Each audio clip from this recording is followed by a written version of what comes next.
I've been photographing Antarctica since the beginning of my professional career. During this time, I have developed the utmost respect for the power and fragility of this vast and magnificent wilderness.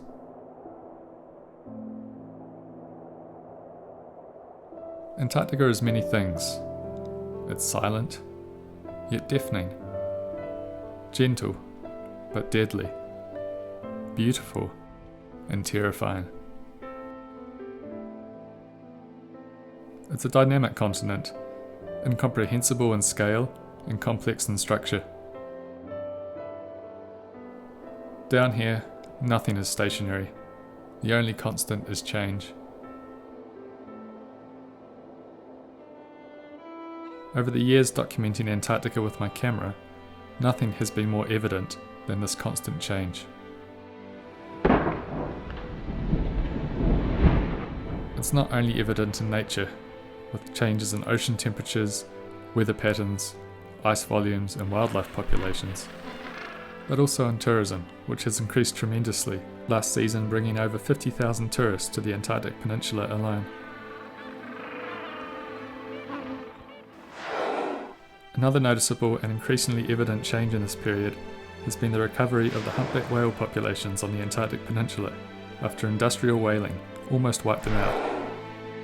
The whales arrive in their thousands every summer to feed in the cold, nutrient-rich waters of the Antarctic Peninsula. In February 2020, I was invited to join a team of scientists undertaking humpback whale research on the peninsula with Conservation International. Once again, Antarctica had called, and I jumped at the opportunity.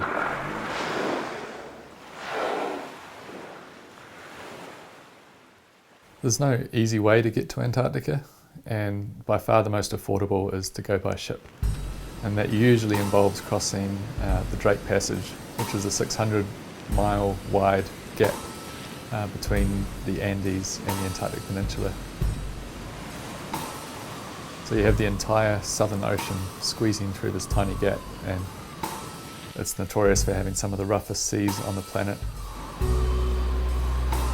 The Drake is incredibly humbling, and I really appreciate doing the crossing by sea and not flying to Antarctica, because really doing that journey and feeling and seeing the size of the seas and the wildness and starting to encounter some of the wildlife like the albatross, and it really starts to prepare you for some of the wildness and extreme conditions that you're going to experience when you get to Antarctica. It's easy to spend an entire day up on deck, just photographing the birds. But with modern ships, this voyage now takes typically less than 2 days, and before you know it, you're back in Antarctica. Our team of 5 had crossed the Drake Passage on board an expedition ship, one of dozens used for tourism in Antarctica every summer, and it was off this ice-strengthened expedition vessel that we would conduct our scientific research during the tourist expedition cruise. Well, the mission was not actually all that complex. We're there to study humpback whales and to study them as an indicator species of environmental health in polar regions.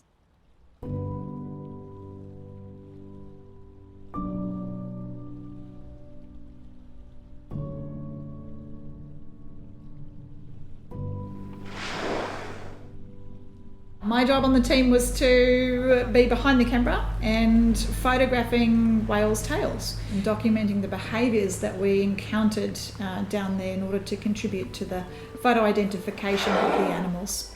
It's just about understanding and anticipating the whale's behaviour and knowing when it's going to lift its tail fluke up to take an extended dive, and then holding your finger on the trigger so that you get the whole sequence and can pick the best photograph which shows the identifying marks on the underside of the tail fluke. The black and white markings really depict, like a fingerprint, the uniqueness of each animal. We use these photographs to match to other catalogues, and there's several mechanisms we use for that. In that way we can see if an individual whale has been seen in Antarctica and then seen in a breeding ground, for instance. We can tell a lot about their movements and even estimate the abundance of populations of whales using photography.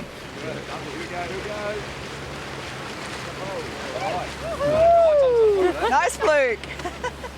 Well, my job on the team is to document what we're doing down here in Antarctica. So telling the story of the research and communicating that with our audience. A lot of the photography I'm doing down here is with the use of UAVs or drones. Drones are one of the best ways to photograph whales. The whales have no idea they're there, and it gives us a really good picture of the behaviour and the condition of the whale, which you just can't get from a boat.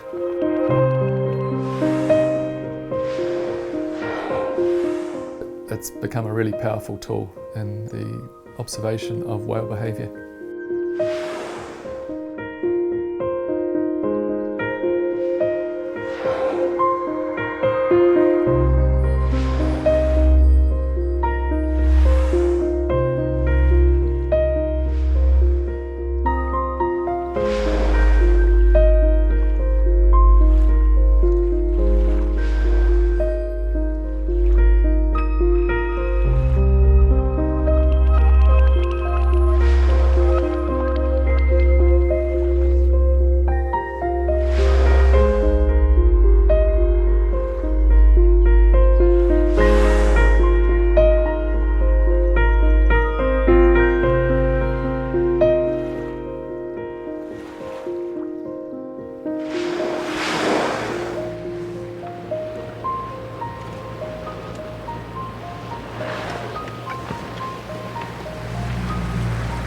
Leena is a great person to work with. She came on the trip as our geneticist and was conducting biopsy work on the whales.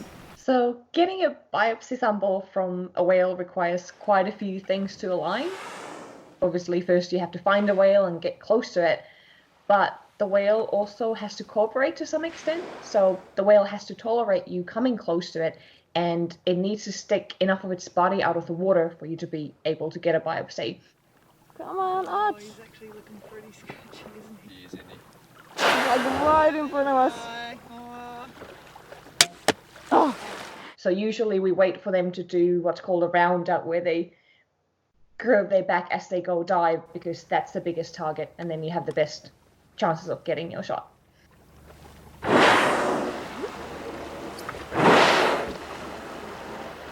So whales can show a range of reactions to biopsies, from no reaction at all to a small flinch or flick of the tail fluke. But the biopsy sample itself that we collect from a whale is only a fraction of the size of the animal. So it's kind of like a human when it gets a mosquito bite. So a lot of the time you won't even feel it, and if you do feel it, it's more annoying rather than it actually hurting.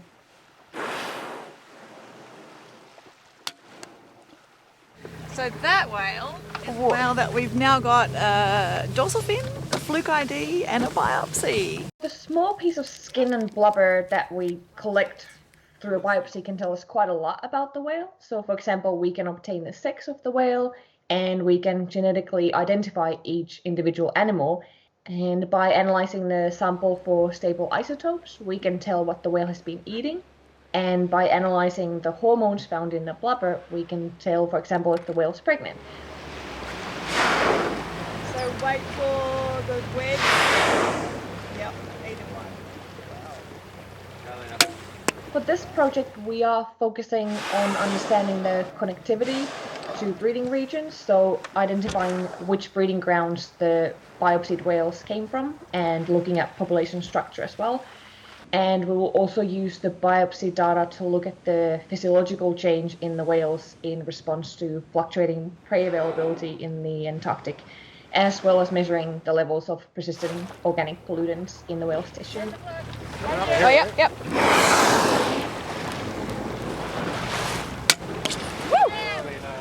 Her work has really shone a light on the fact that you don't know what you don't know. So we've tagged humpback whales to find out where they go in Antarctica, and found that actually some of the animals from New Zealand are travelling almost 9,000 kilometres to the Amundsen Sea to feed, which we really didn't know before.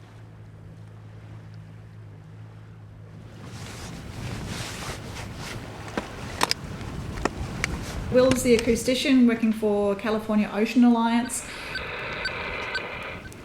All good. And his job on the team was to help us understand the acoustic world and learning about the impacts of tourism and ships on whales.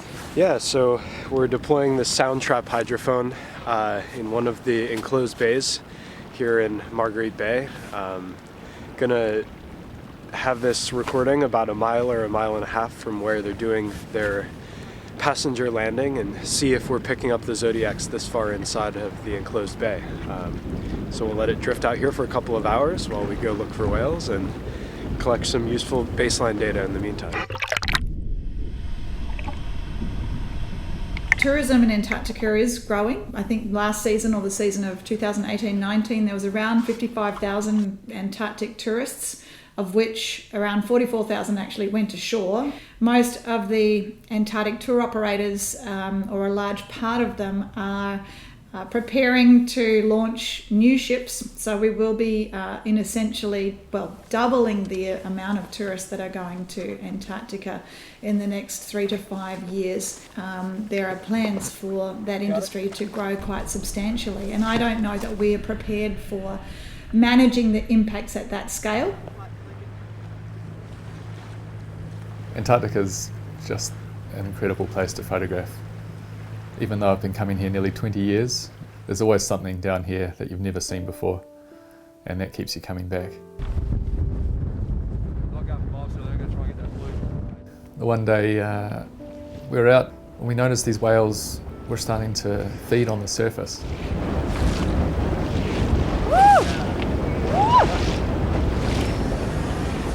So I put the drone up, and it was absolutely incredible watching it from the air. These Fibonacci sequences unfolding as the whales spiraled around their krill, blowing bubbles in the most amazing patterns.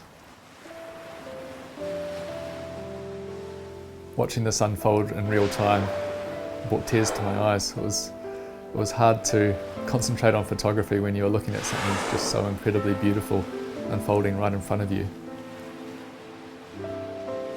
My colleagues in the boat were watching, but they couldn't see the view from the air, which just brought another whole perspective to this incredible cooperative behaviour.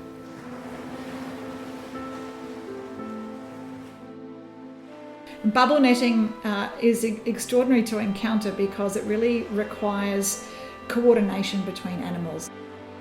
The bubble nets, when you see the bubbles come to the surface, form a beautiful spiral pattern, and the whales then use their pectoral fins at the surface as well as their mouth to herd the prey, in this case krill, up into a ball at the surface, open their mouth and lunge up into it.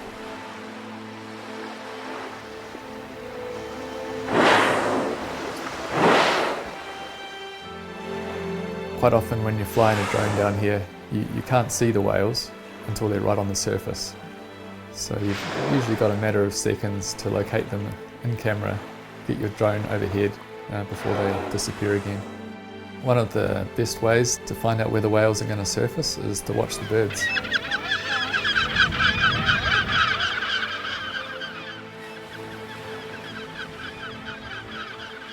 So bubble net feeding is very common in the northern hemisphere, in Alaska, where whales are feeding on herring, and this is quite a well documented behaviour. Interestingly, this is not, or hasn't been until recently, a common behaviour seen in Antarctica, but in the last, say, 5 to 10 years, it's certainly been increasing in the encounters of bubble net feeding, and there's still a lot of questions to be answered about bubble net feeding in Antarctica.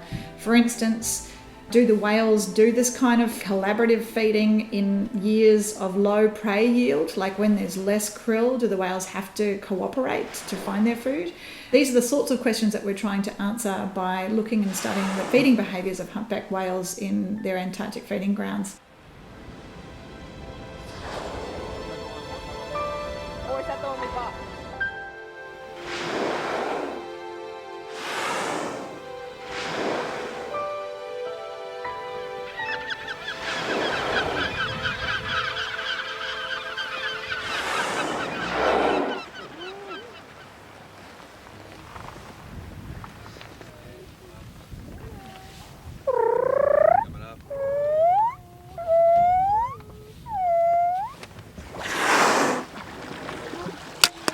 Nice. It's Very calm, clear, beautiful still day in Antarctica. Quite a rare event. We've got at least 6 humpbacks around us. There's another one. We were on our Zodiac. We had worked with a pod of humpbacks in the Oestreich, and we saw these whales. They were resting. So we approached them very, very slowly and from quite a distance in order to just observe their behaviour. They became aware of us because of the sound of our motor. And then when we got close, instead of the whales starting to move away from us, they just came straight at us, and they just seemed to be very curious about us and the boat.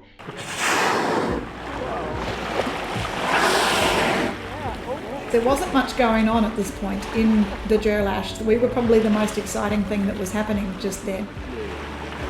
Oh my god. Hello. Oh, hello. Look how cool.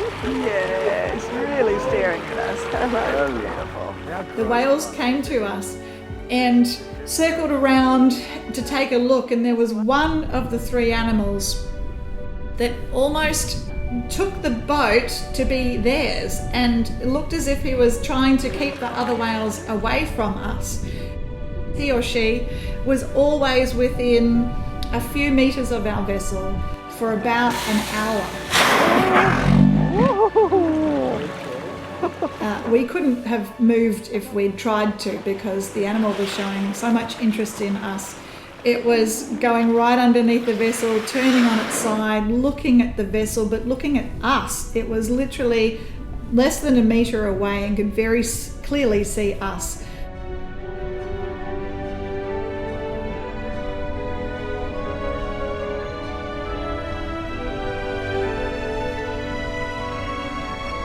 I think they could tell that what they were interacting with was not just an inanimate object, but there was someone there.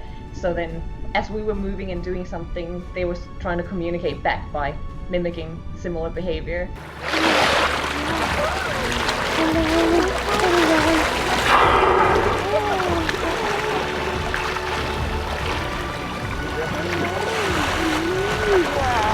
That was a pirouette. That was a full pirouette. We just all put down our tools and really tried to be present in that moment and interact with that wild 40-ton animal that was choosing to make friends with us. And that is one of the most extraordinary experiences of my career. Just reaching out and waving my hand above the surface of the water where the animal was just below us. The animal looked up at us and it actually waved its pectoral fin back. That is hard.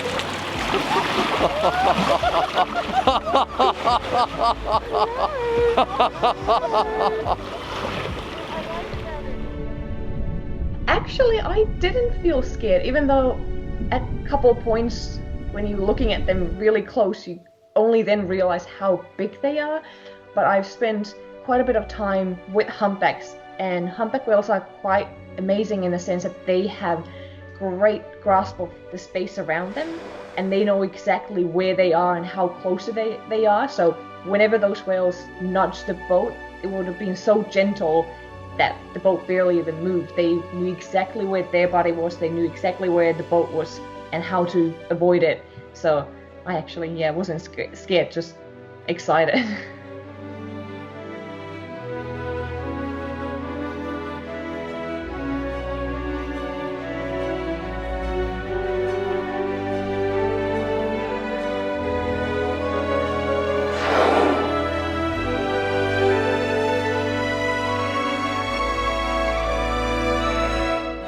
Yeah, still can't believe that it actually happened. The experience really touched our hearts, and it was very hard to focus on the task at hand of conducting science for the rest of the afternoon. Everybody felt like they were floating and had this very euphoric feeling about the whole team. Just a few days after returning home from this expedition, countries around the globe began closing their borders due to the COVID-19 pandemic. This film was put together in social isolation, The interview is conducted over Skype. With international travel and tourism now extremely limited for the foreseeable future, the next summer for Antarctic whales will likely be their quietest in decades.